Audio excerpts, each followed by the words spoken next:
our presentations. We've got our presentations from Dr. Matthew Kenworthy, who's a service registrar here in Perth, Western Australia.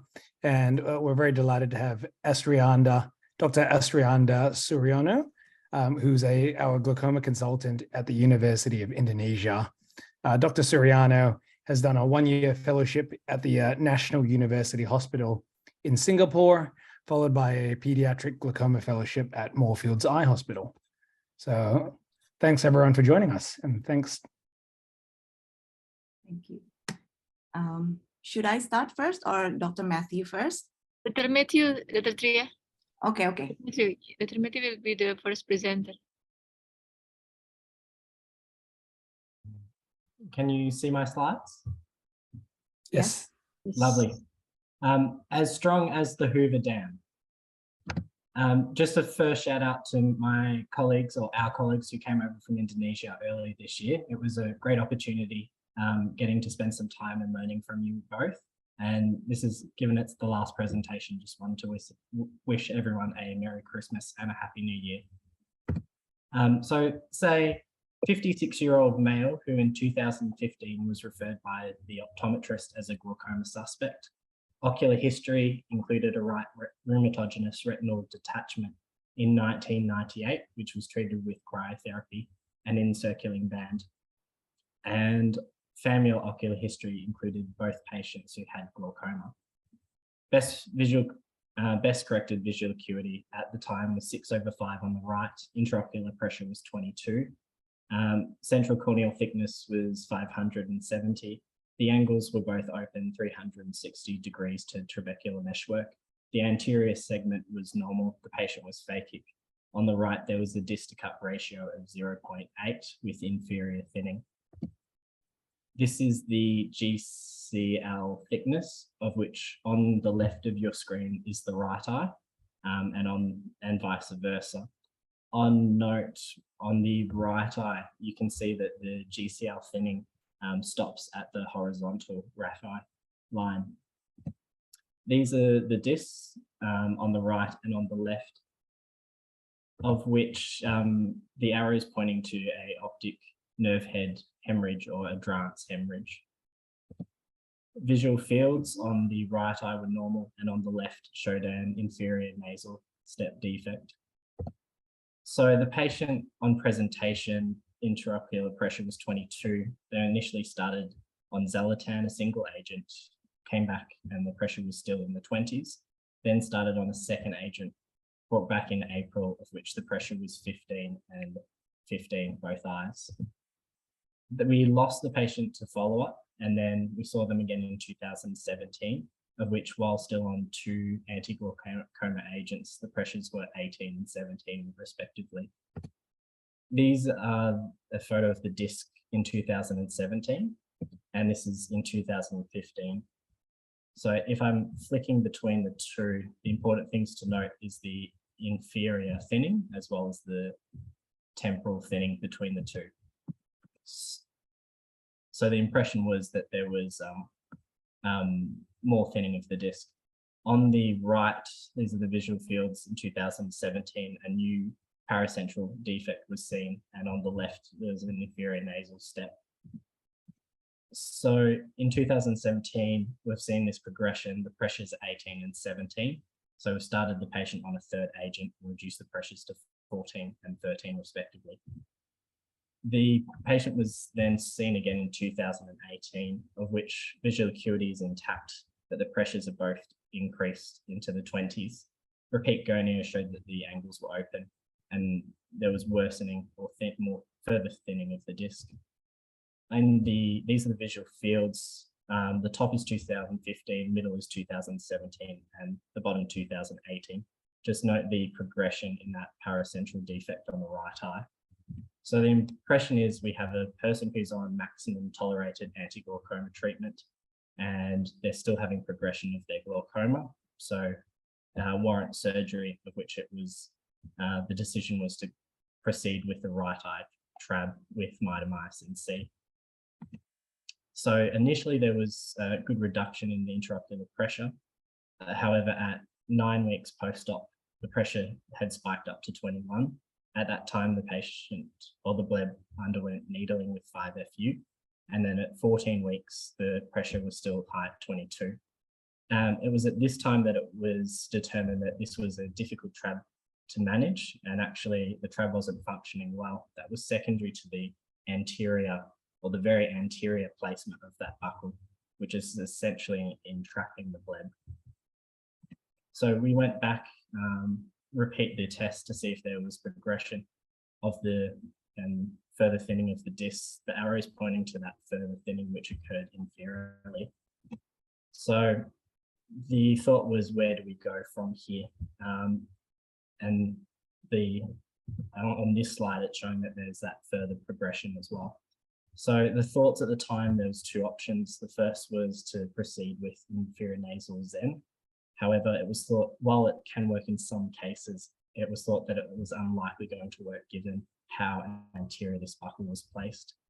The other thought was potentially to go with the tube, but at the time, the expectation was that the tube was probably not going to lower the intraocular pressure below the mid-teens.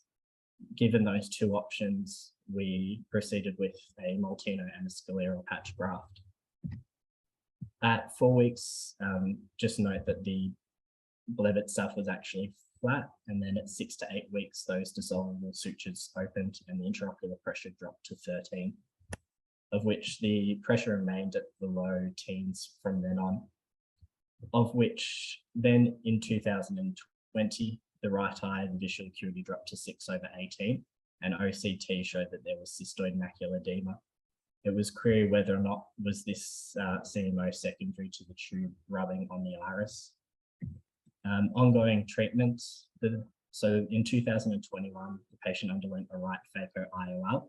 In 2022, the top image, the patient developed an inferior temporal conjunctival hole. Just note that inferior glaucoma drainage devices are associated with high rates of erosion. The patient then, to fix that erosion, underwent a right tube leak repair with a scleral patch graft. At 7 weeks, they presented with an IOP spike and severe pain to the eye for 1 day, of which at the time intraocular pressure was 36. That's the drawing inferiorly, of which actually there was vitreous in the anterior chamber, which was blocking the tube. It was thought, query, could this be due to zonular weakness or less likely due to a posterior capsular rupture? The patient then further underwent a vitrectomy to remove the vitreous blocking the Maltino. So in summary, we have a patient's right eye, of which in 1998, they underwent an encircling band. That the patient then underwent a trab, however, that failed secondary to the restriction of the encircling band. As a side note, it may or may not have been linked, but they then developed cystoid macular edema, of which query, could this be rubbing secondary to the tube rubbing against the iris? Then underwent in 2021 a phaco IOL, and then later on then developed erosion in the inferior temporal conjunctiva, which was repaired, and then further underwent an anterior vitrectomy. In 2022, when we last saw this patient, best corrected visual acuity was 6/12. Patient had medical management of their cystoid macular edema, was on to anti-glaucoma agents, and intraocular pressure at the time was 12. Just note that's the visual fields in October, of which there's been, given how complex this case was, there's been relatively good outcome in regards to those visual fields. Over to you, Dr. Chen.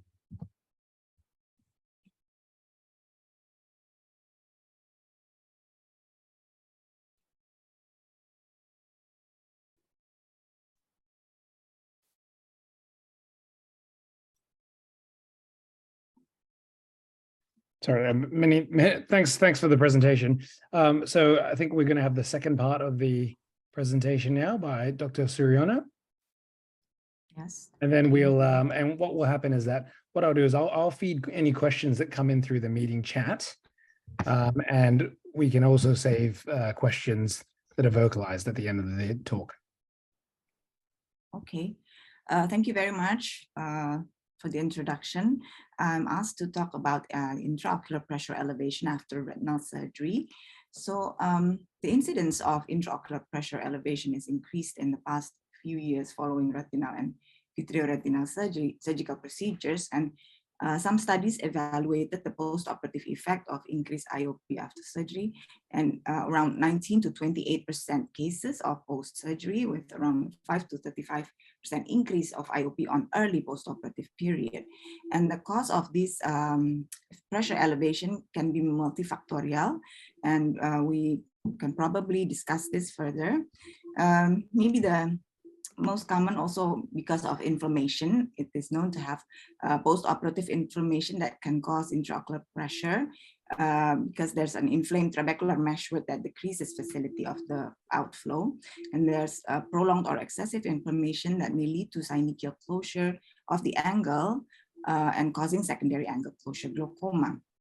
So in these cases, if there's only anti-inflammation inflammation processes, then management likely is to just direct the aqueous suppression and identification of any pathophysiology mechanism for definitive treatment.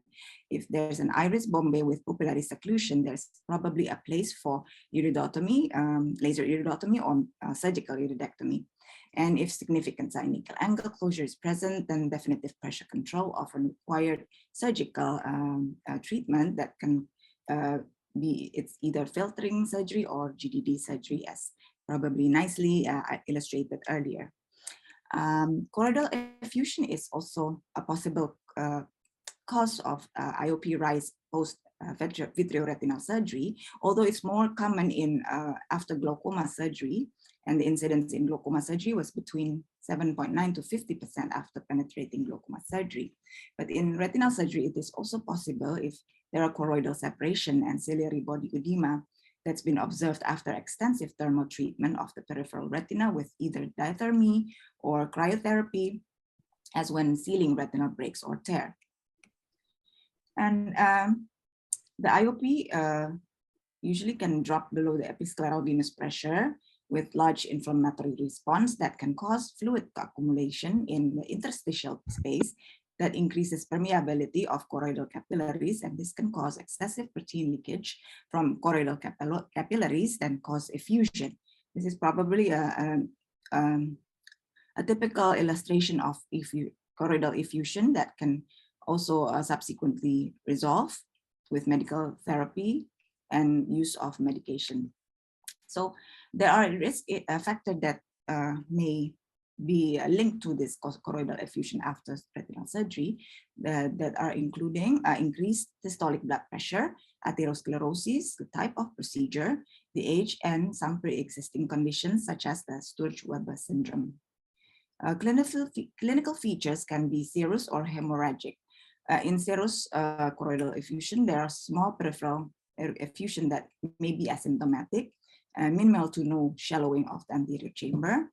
In large effusions may cause refractive changes from anterior displacement of the lens iris diaphragm, and patients may experience an absolute scotoma at the site of effusion. In hemorrhagic type of effusion is more severe because it can happen in an abrupt onset with severe pain and marked reduced of visual acuity. Also visual outcome and overall prognosis is worse. The treatment may include reducing ciliary body edema and repositing the iris lens diaphragm posteriorly. The drug of choice could be topical corticosteroid and cycloplegia. And laser iridoplasty can cause sufficient retraction of peripheral iris, hence increasing the outflow of the aqueous. Surgical drainage of the choroidals with anterior chamber formation directly may help also. In an acute condition, choroidal effusion may occur during the intraocular surgery and have an early sign on table as a loss of normal red reflex. It's very scary probably for surgeon to see this change during the surgery, and initial treatment is immediate closure, of course, of the incision, which could be followed by pressurized extremely up to 80 millimeter mercury or greater. Subsequent normalization of IOP should be done within the first 15 or 30 minutes or maybe earlier than that. Yes, this is to prevent choroidal effusions. Probably in glaucoma surgery, we do during surgery we do put scleral flap architecture and thickness with multiple such sutures on the flap to regulate outflow, and placement of anterior sclerotomy to avoid ciliary body, and a meticulous closure of the glaucoma. In high-risk patients, prophylactic sclerotomies at the time of glaucoma filtration surgery is needed. And in post-operative period, we give topical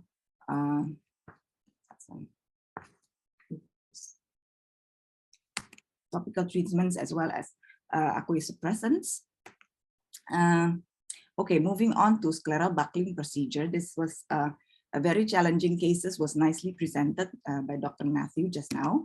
So the procedure of scleral backbling includes the placement of silicone band or sponge against the sclera to relieve the traction over a retinal tear so as to facilitate resolution of subretinal fluid.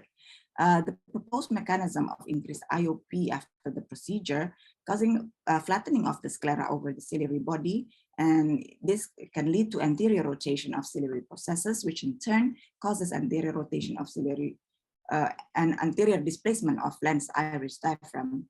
So this can lead into secondary angle closure glaucoma, and the following and this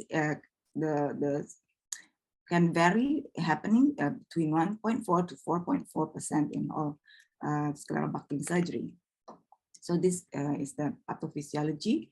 The obstruction of venous drainage due to the buccal may cause choroidal congestion, and there can be transduction of fluid into suprachoroidal space. Oops, sorry. And anterior rotation of the ciliary body with anterior displacement of the lens iris diaphragm. So it may also probably lead to malignant glaucoma. So early post-operative scleral backbling IOP elevation can say that the maximum rise in IOP was seen between the first week up to 1 month following the procedure. And male patients tend to have higher risk in this study. And patients less than 40 years old has significantly increased risk factor of developing IOP rise.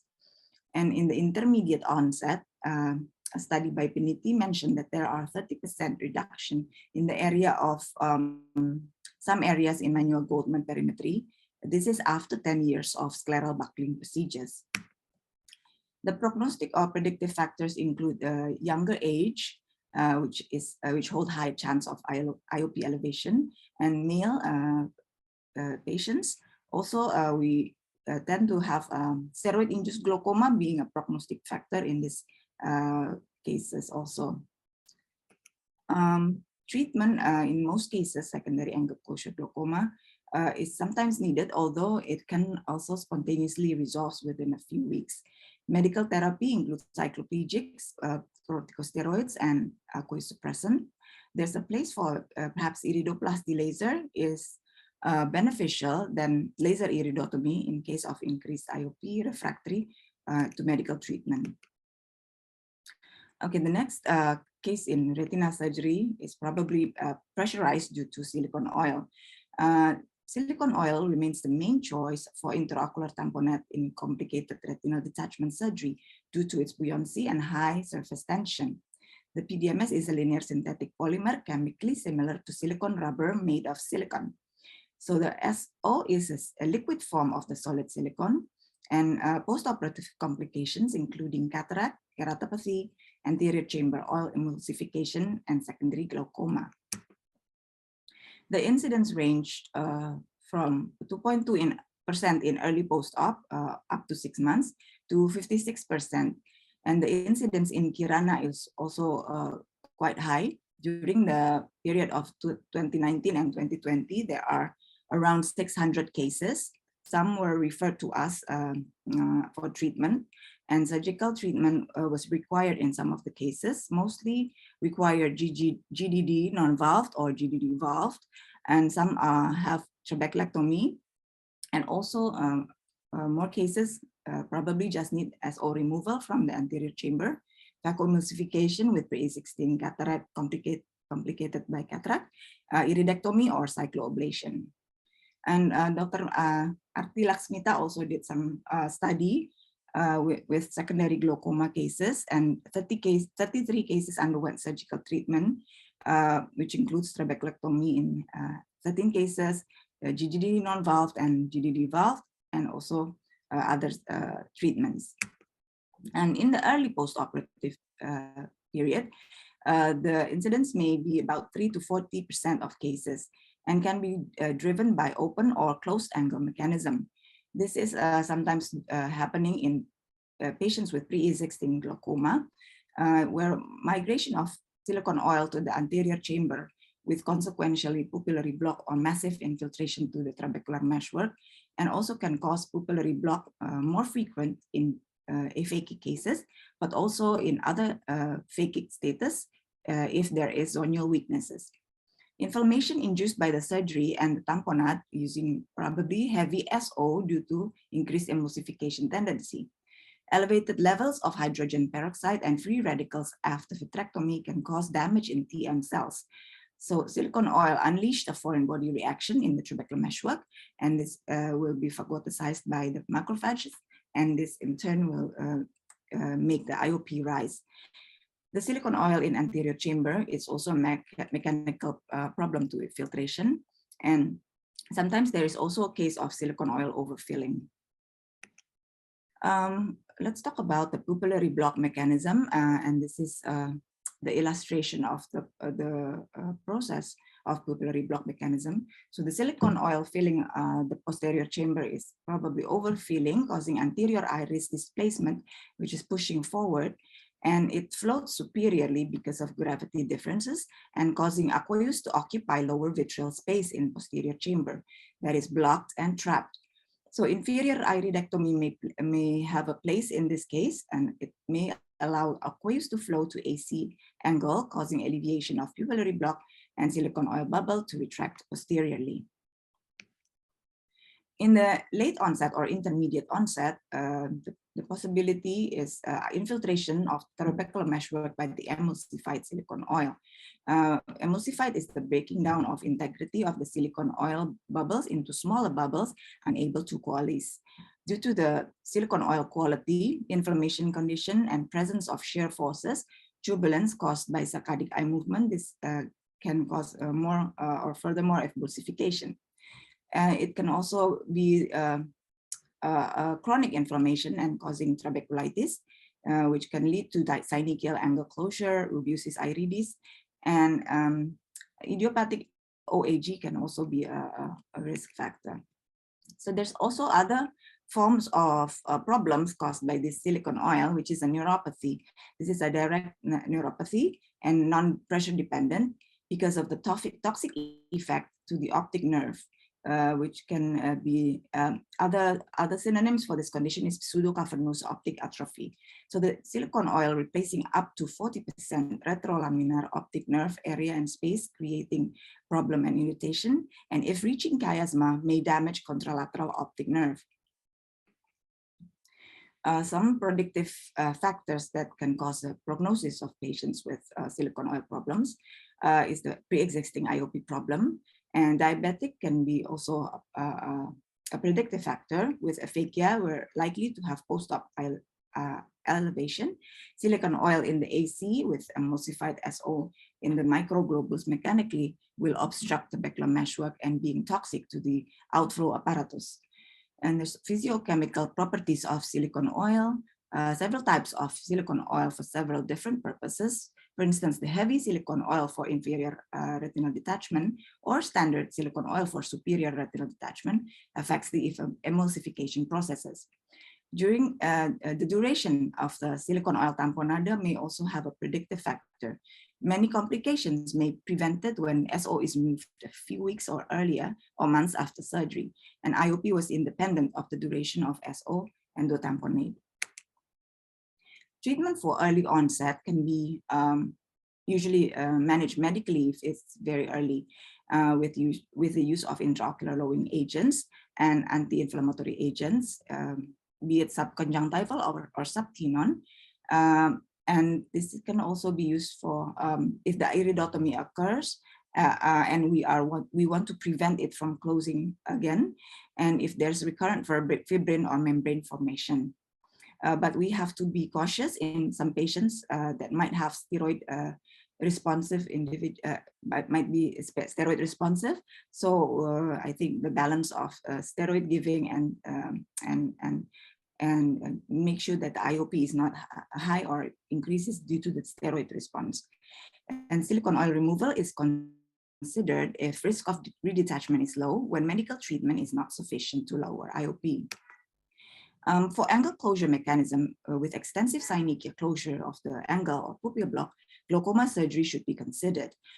Surgical iridectomy with or without pupilloplasty considered to break pupil block and a large iridectomy preferably, a high reclosure rate of 89 up to 100% or 11 to 32% if the iridectomy is done inferiorly.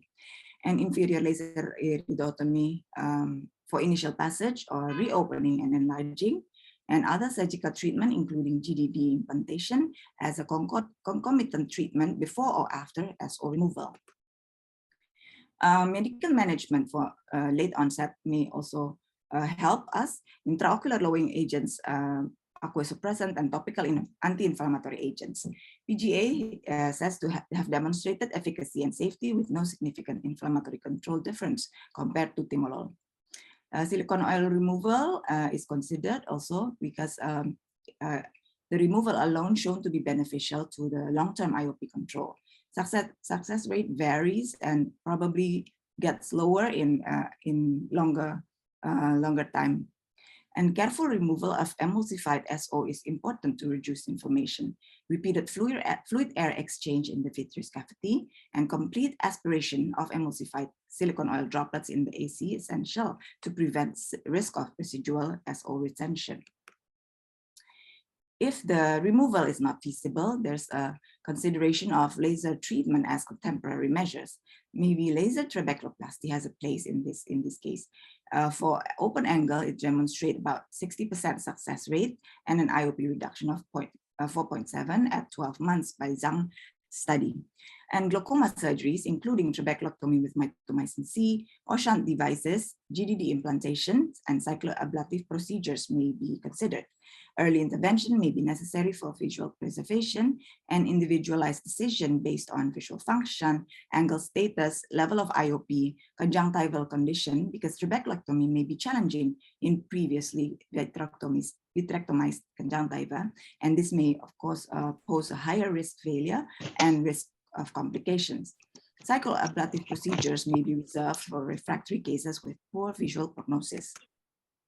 So inferior GDD placement can minimize risk of silicone oil tube infiltration, and superior GDD placement is although it's an easier approach, but and provide better surgical access and pars plana tube placement, which probably less complication related to anterior placement. GDD provides a good option and may be considered as a first-line surgical treatment or after a failed surgery, but success rate is lower if compared with GDD in primary glaucomas. So is there other safer tamponade? Because there's so many that our vitreoretinal colleagues gave to us problems of secondary glaucoma. So the use of alternative vitreous body substitute with more physiological properties, including hydrophilic or smart hydrogel with biocompatibility, transparency, and mechanical flexibility. Also, there's cross-linked hydrogel that is expandable, synthetic polymerase network with IV inflammation as disadvantage. And recent new classes of hydrogel on trial rabbits with promising 1-year safety. And also, they did also a trial in human. So hopefully there will be safer tamponade in the future so that we can probably have less cases of secondary glaucomas. So as a take-home message, secondary glaucoma can occur at any time in the post-op period and may range from mild, transient to severe refractory. Understanding each pathophysiology is vital to consider timely and effective treatment options accordingly. Each management of ocular hypertension may prevent late onset and more refractory glaucomas. Surgical treatment, maybe GDD in refractory cases, remains a surgery of choice, but still provide poorer prognosis if compared to primary glaucomas. a new innovative tamponade alternative for retinal surgery is needed in the future. I thank you and open for questions. Brilliant. Thanks very much, Dr. Suryono. So just opening up questions to the floor. If anyone had any comments or questions for our speakers tonight. Can I ask a question, Jeff? Sorry, I'm not very good with the chat function. Tria, there's a huge number of there's a huge number of cases. You had about 300 or 400 silicone oil induced pressure rises in 1 year. Is that correct? Yes, so it's quite a large number of secondary glaucoma, and mostly it's silicone oil related, Prof. It's quite a lot. I think that study was in 2019 up to 2020. So yeah, quite a lot of problem. Great. So a lot of GDDs going in, I presume. Yes, Dr. Firna would agree to that. Yes, because it's very the ones that are having complications, secondary glaucomas, are very stubborn, and they are not usually have very extreme high IOPs, and yeah, medication just doesn't respond very well, and some have still very good vision, so we wanted to preserve the visual acuity. So yeah, GDD is sometimes more preferable. So that also leads a question that I would like to ask Dr. Matthew. In your case, is the scleral buckle also accompanied by silicone oil tamponade, Dr. Matthew? No, I don't think so. I think it was just cryotherapy as well as the encircling band. We don't actually have the operation report. This was a patient who moved from interstate and then actually for the first time presented in 2015. So my next question will be, why do you choose, or why did the patient had an inferiorly placed tube instead of superior? Is there any consideration in this specific case? I think, Prof, feel free to jump in as well. My understanding was that there was quite anterior placement of the buckle, which hadn't been noticed pre-op, and that led to a trab that was very difficult to place, to manage, of which then the next thoughts were to then move inferiorly, given that despite needling, the bleb was still unmanageable. And I think it was kind of entrapment of the buckle was the limiting factor, which I know Prof has previously seen a few cases of Zen inferiorly working, but specifically this was a different consultant who was managing this case, of which their preference was to go for the Multino. If I comment, that patient had a big 276 band, which didn't go all the way around, and the freest space was infratemporal. That's why the GDD was put there. It would have been a lot more difficult technically to put a GDD superiorly. Was there a lot of scarring in the conjunctiva? That's right. Yeah. But would it be difficult to maneuver it inferiorly, because the scleral buckle is also present in the inferior part? But there it was just the 40 band, and so the contour over the sclera was a lot kinder, a lot more shallow. So it was easier to implant the buckle. So usually I try and go for the spot where there's the buckle is flattest, if you like. So you're not having I find it difficult to place all of a GDD plate behind a buckle if it's posterior. If it's anterior, maybe, but even that's quite difficult. So here it was just. It's quite often to put inferiorly in scleral buckle patients that has glaucoma, bro. Oh, to put the GDD inferiorly. Yeah. Or maybe just in this case because there's a previous trap in the superior. Yeah. We have quite a few inferior ones as well. I have seen a couple of plate erosion. So this patient was one of those, and they seem to occur more commonly in the inferior, when they're implanted inferiorly, which is unfortunate, but yeah, that's... Paul Chu from Singapore has written an interesting review on long-term complications of GDDs, and I think he points that out, as well as the suture material used. I think you guys use nylon, which I think is probably the best for suturing down the plates. I have used a lot of braided merceline, which is a lot thicker, and that's a little bit more commonly associated with erosion as well. So I've shifted to using nylon myself. How many sutures do you usually put for fixating the tube, Prof? Does it really matter? I just use 2, that's all. Okay, so.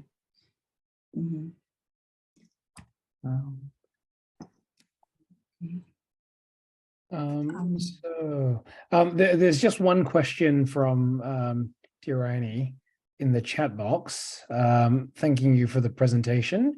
Now the question is, when do we consider performing surgical intervention in secondary glaucoma due to silicone oil? So how long does it usually take after silicone oil injection to develop the glaucoma, and how closely should these patients be monitored? Thank you for the question. I think this also depends on the onset of the glaucoma. Secondary glaucoma happen after the surgery itself, and we should also remember sometimes it's due to the overfilling of our colleagues in the retina surgery, and if it's overfilling, then probably the retinal surgeon usually wants to take out some of the silicone oil, and probably that also can resolve the problem. But if it's due to the emulsification of and breaking down of the silicone oil that is causing a trabecular meshwork, an obstruction in the trabecular meshwork level, then probably we can think that this will not respond very well to medication, and probably by then we should already consider surgery. So yeah, of course, medical treatment is while preparing for surgery, but then I think most likely we do GDD, because in eyes with emulsified silicone oil everywhere and in the angles, usually our trap will fail quite early on. So GDD is an initial surgical treatment that we have to prepare in patients like this. Do you have any comments on that, Dr. Firna or Prof?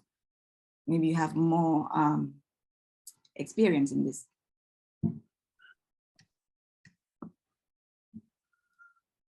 Werner, you've probably done more GDDs in the last year than I have, that's for sure. I bet you've seen a lot more silicone oil. I'm sure Dr. Firna receives lots of patients from our vitreoretinal colleagues. Yes, yes. Actually, I have 63 cases of silicone oil glaucoma, Prof. That's a lot. Quite a lot. I know. The one that I made the paper with, that I have not yet finished it, but I will send it to you maybe next few days, Prof. Good, thank you. So actually, I think that it is best if we have, if it is related with silicone oil, it is best if we do the evacuation of silicone oil first, I think, because you know that when we put the GDD prior the silicone oil evacuation, you know that sometimes the silicone oil will go out through the GDD. So usually, if it is possible, I will ask for the retina surgeon when we face patient with the secondary glaucoma due to the silicone oil. I will ask them whether we could do the evacuation of silicone oil first.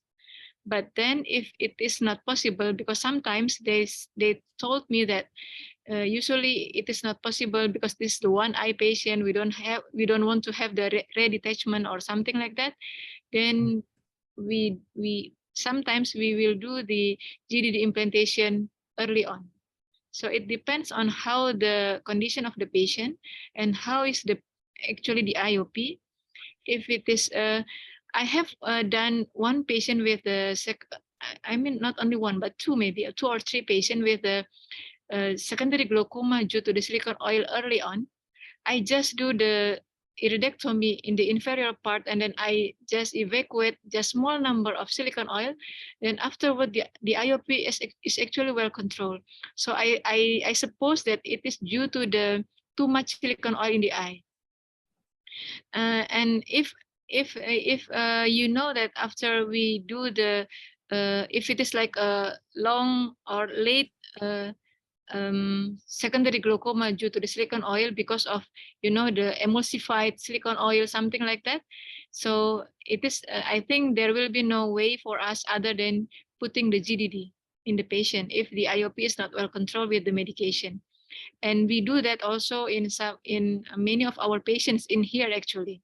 So we face with the emulsified silicone oil, although they have evacuated the silicone oil, but still the emulsified silicone oil, you know that the retina surgeon sometimes cannot clear up all of the silicone oil.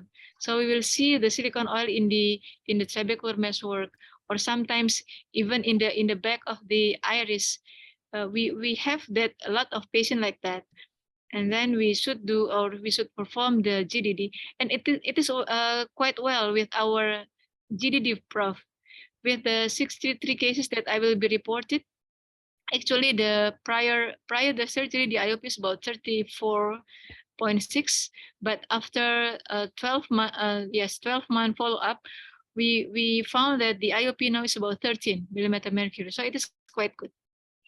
So yeah, that kind of mirrors my own thoughts. That generally, if I've had to put a tube in to somebody where there's still a lot of silicone oil, it usually fails. Even if it's gone inferiorly, often the oil will find its way up the tube. yes. So I try hard to persuade the retinal guys to remove the oil. Mostly here they will. It's probably got partly to do with follow-up. The follow-up here is a little bit easier than up in Indonesia. And so it's a bit easier for us. I know in Indonesia you have many more patients who have silicone oil in their eyes basically forever. But like you say, even when and if the retinal surgeons take out the silicone oil, there's usually a whole lot of emulsified droplets floating upwards in the anterior chamber, wrecking the trabecular meshwork. But the only good thing about that is that generally the amount is too small to wreck the GDD. So then it's safe to put the GDD in. But yeah, for me, glaucoma due to silicone oil virtually equals a GDD. It's like a mathematical equation almost, and preferably minus, as in removing the silicone oil. It's almost like a mathematical equation. Silicone oil plus glaucoma equals GDD minus silicone oil. Almost. But I think in the inferior part, I think I seldom do that. I usually just put it in the superior part for the. Yeah, that's what I do. But if there is silicone oil, a lot of silicone oil there, then I sometimes will put the silicone oil in the inferior. But also it depends on the buccal as well, what the superior conjunctiva looks like. For the buccal, Prof, I think I have quite not nasty cases actually. I still sat with the one cases that I have with the scleral buckle. So the other trick you can do, if it's a buccal that's very high right around, you can try just putting the tube to the buccal. That used to be a procedure, and it was described by an American ophthalmologist. Socket procedure, Prof. Socket, yeah. And that does. I've tried that, Prof. Yeah, I've done it a couple of times. You don't get as low a pressure, at least I haven't got as low a pressure, but it's something, and it buys you a bit of time. So that's another possibility. Did you have any joy, Verna, when you tried that? No. Not really, no. Yeah. I can imagine it's difficult. It must be difficult. Yeah, socket procedure is. I have one very nasty case, so I'm still sad with the case because I can't help the eye actually. Yeah. Because the IOP is still not uncontrolled. Even I have done many things to the patient with the scleral buckle and post-vitrectomy and as of actually this is the one eye patient. So even I have performed the socket procedure in the patient, bro. Right, right. It's not working. Do we need to leave the tube longer than usual? Do you need to tube what? Sorry? surgeries? Leave the tube inside the AC longer than how we normally would do. I don't think so. I No? don't know. I don't think anyone's looked at that formally in a study, but I don't think so, Tree. Let's say if the silicone oil emulsified even more and probably filling up the superior part than if we have a longer tube. But yeah. yeah, I Yeah, don't think I've read any study, but technically it might, I mean, Yeah, I've I done don't that. know. I have done that also. Yeah, maybe because there was that one case, I think, Tree, you showed with quite a lot of silicone oil floating up in the anterior chamber. That perhaps that is a good idea in that circumstance. Yeah. So, but of course, evacuation is best so that we don't expect all this in the anterior chamber anymore, hopefully. But it can be a trick that might help. I don't know, but we have to be careful also. The touching of the endothelial cells of the cornea might be the next problem we have to face. It's a bit difficult. So Regina had a question, which was, Yes. is there any benefit of laser or surgical iridectomy for prevention of the secondary glaucoma? So are there any studies about prophylaxis, early on for laser or surgical iridectomy? I don't think I'm familiar with any prophylactic lasers iridotomy, but some of the cases that had retinal surgery, I think the retinal surgeon did a surgical iridectomy to prevent problems in the future, but not something that we do routinely, I think. What about you in your end, Prof? No, I don't do it routinely. Surgical or laser iridotomy, even with the silicone oil, except if they're, I think I've seen it done if people have been aphakic and had silicone oil. But Jeff, have you seen that done before? Yeah, no. So I think ubiquitously we treat it as it comes and treat the complication as it comes. Yeah. There's a iris bombae or a pupillary block condition, then we probably do a laser iridotomy, but not to prevent it because it might not happen also. Yeah. Okay. And so I had a question for you guys with the cohort of patients that you guys had described, because 600 over a 2-year period is a very high number of secondary glaucomas to have after vitrectomy and RD surgery. So risk factors in that cohort, was it because people are having their silicone oil left in for a longer duration, or what do you think might be the contributing to the numbers? Dr. Mita, maybe you would like to add something, because I think Dr. Mita also did a descriptive study about this. Yeah, Dr. Kriya. Yeah, I think from what I got from the descriptive study is one of the factors is the longer duration of the silicone oil retained in the eyeball, because we have also the long queue for the silicone oil evacuation. And so mostly the silicone oil, some of the patient is evacuated more than 6 months. So I think that's a risk factor for the secondary glaucoma also. So probably the longer it has to wait to be evacuated, the more chance that it can become refractive. And it's quite an issue in our hospital, I think, because the retina division is heavily loaded with patients, and sometimes surgery waiting time is quite long. So that's rather unfortunate. Yeah.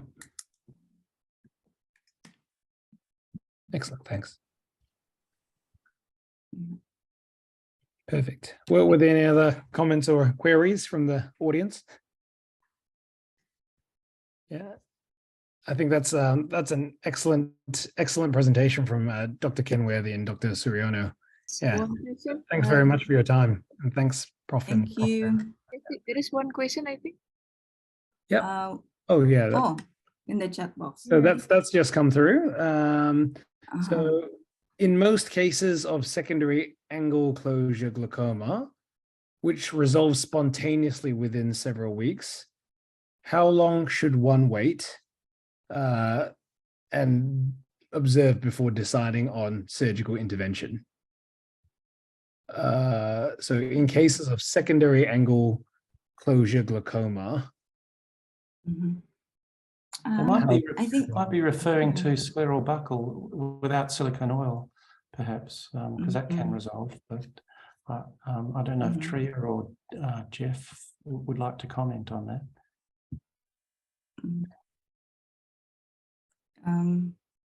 Yeah, I mean, if silicone oil, usually we still need to follow up the patient quite, if not with us, it will be the retinal surgeon in case there's rise due to the silicone oil problems related to it. But yeah, I think if the issue is silicone oil, then maybe we don't wait for it to spontaneously resolve. I think more likely it's going to be a problem, and we have to take action. Of course, with our retinal colleagues, maybe they would like to take out some of the silicone oil, or yeah, if do evacuation in the early periods, as the studies would say, it may prevent from chronic problems later on. Maybe Dr. Firna, you would like to add some more comments on this? When do you wait? Yeah. Usually I will only see whether if the IOP is well controlled for about weeks, maybe. It depends on the IOP. So if the IOP is not too high, we could wait. But if the IOP is very high, usually I will do that as soon as possible, Dr. Tria. So it depends how is it, how is the IOP usually. We know that sometimes secondary angle closure due to the the silicone oil block, right? Or I don't know whether it's for the scleral buckle, but for the, I have seen several cases with a silicone oil block, the one that I've mentioned before, that if I saw that there is an angle closure due to the silicone oil block, so I just do the iridectomy, surgical iridectomy, and then I will wait whether it resolved or not. If it is resolved, then I will not do anything. Just see the patient and watch for the IOP whether it will increase again or not. Something like that. So it depends on the IOP and depends of the causes and what we have. If it is secondary angle closure, usually I will do surgical iridectomy or LPI maybe. Yeah. So I think we all agree that you know, in those cases you really wouldn't wait, especially if it was silicone oil related secondary angle closure. There's often that pupil block mechanism, and so the inferior peripheral iridotomy can often acutely resolve that, and that'll typically be associated with an iris Bombay configuration that you can see kind of resolve there and there. Yeah. Great. So good. I think that's all the comments. The last question. Yeah, perfect. Okay. Okay, great. And I think that was the last question for the year of 2022 for the series. Yes. Yeah. Thanks. Thank you to our two presenters, and thanks everyone for attending this evening. Do you want to have a picture, Dr. Mita, or no? Oh, okay. You can stay Yes, for please help picture. with taking a pictures. Yes. Dr. Miki maybe will help us to take the pictures, Dr. Miki. Okay, sure, Dr. Mita. If everyone could turn on their camera and start the video for the documentation, please.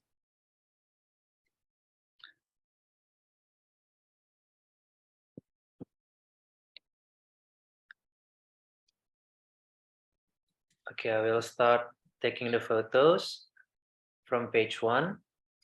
I'll count 1, 2, 3.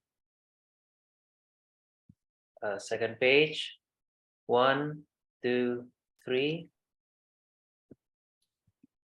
Third page, 1, 2, 3. And last one, 1, 2, 3. Okay, that will be all. Thank you very much, everyone. Thank you. Thank you, Thank Matthew. you. And Merry Thank Christmas. you, everyone. Thank you, Prof. Thank you, Dr. Jeffrey and Dr. Matthew. Thank you. Thanks, Thank you, everyone. doctor. Happy Bye. holidays. Bye. Thanks. Nice. We'll have to plan next year's talks. I'm not sure if we've got that far actually. Oh yeah. We haven't done that, Prof. So do you want us to have like a meeting or something like that? Yeah. Unless I wonder if This Meta time? would want to just draw up a calendar. Yeah. Would we say choose every second Tuesday of the month or whatever suits you guys?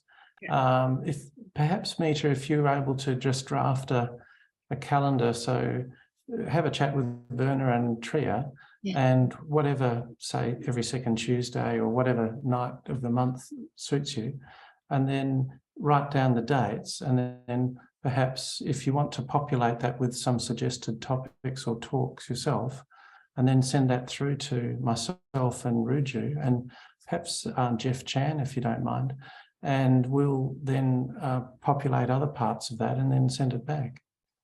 I'm just thinking the year's going to start, next year's going to start very, very soon, isn't it? But it's been fun. I think it's been actually really good fun. I think we have one topics that haven't been presented yet because we arranged the topic until the January. It's, I think, the normal tension glaucoma, Prof. Morgan. Oh, okay. It's in January. Yes, right. but I think we haven't decided who will talk about that. Right. We haven't decided the speaker, the lecturer. Maybe I'll talk to you and Ruju on the email to decide. Yeah, it could be. Do you know the date in January offhand? The January is the third Tuesday. Third Tuesday. It's 17. 17. Oh yeah, I've got it in my calendar. Yeah. Well, I can give that talk if you would like on normal tension glaucoma. So if you put that in the calendar, if you like, if you don't mind drafting every month, and then have the date, I can give the talk, and then we have one of your residents give a case history, and then we populate it from there. Yes. Yes. That sounds good. I'm looking forward to coming back to Indonesia next year. I'm not sure when, but and Werner, we have to get you down as well. Once the direct flights to Jakarta start, it'll make it a lot easier. We have national glaucoma meeting next year, Prof. Sorry? We will have a national glaucoma meeting next year. Oh, do you know what dates they are? It is in Manado, in Sulawesi. So it will be fun, yeah. Oh yeah, that'll be fun. Decided That'll the be dates. great. Do you want to Please come? Yeah, I would please. love to. I'll have to check with work and everything. Probably we still calculate the date actually. Right. Probably maybe on, I don't know whether because we have our annual meeting on August.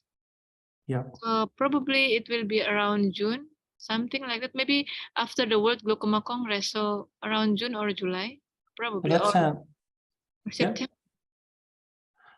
That sounds perfect. I think I'm going away for 3 weeks, September, October, but June, July would be good actually.